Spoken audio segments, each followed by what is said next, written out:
அளவில் பிரதமர் மோடியால சாதிக்க முடியாததை மற்ற மாநிலத்தில் இருக்கக்கூடிய முதலமைச்சர் சாதிக்க முடியாததை இந்த முத்துவேல் கருணாநிதி ஸ்டாலின் சாதிச்சிட்டு இருக்கிறான, இதுதான் அவங்க வைத்திருச்சலுக்கு காரணம். அங்கேயே கருத்து வேறுபாடுகள் வந்துக்குது இல்ல, அதான் அடிக்கடி சொல்லி கேட்கிறேன்.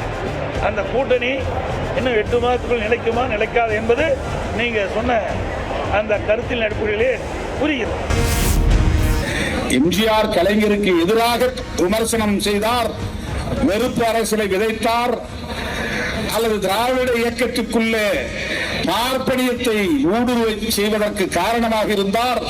ஒரு பார்ப்பன பெண்மணியே ஒரு திராவிட இயக்கத்தின் தலைவராவதற்கு அவர் பாதை வகுத்து தந்தார் என்ற விமர்சனங்கள் ஒருபுறம் இருந்தாலும், எம்ஜிஆர் பேசுறதுக்குள்ள அவருக்கு வேணும், யாரா எப்படி பேசணும்னு தெரியும்.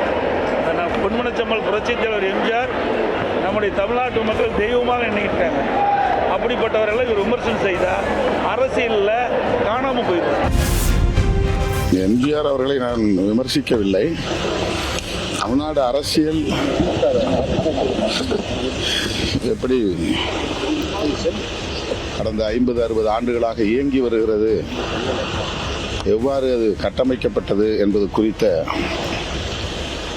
பேச்சில் எம்ஜிஆர் அவர்களை பற்றியும் நான் குறிப்பிட்டேன். அவ்வளவுதான். எம்ஜிஆர் அவர்கள் மீது எனக்கு மிகுந்த மதிப்பு உண்டு. ஜெயலலிதா அம்மையார் மீதும் அதீதமான மதிப்பு உண்டு. ஒரு சில முன்னோடிகள் கூட என்கிட்ட வந்து, ஐயா ஏன்யா பேசக்கூடாதா, பேசினா சரியா போயிடுமே.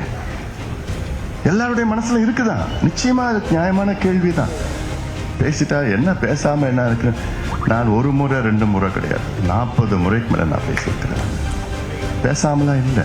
காலையில் ஐயா சரின்னு சொல்லுவாரு, அப்புறம் நம்ம பூஜாரி இருக்காங்கல்ல,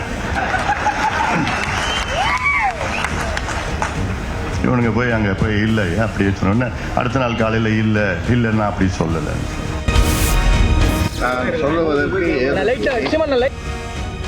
நான் சொல்லுவதற்கு வேறொன்றும்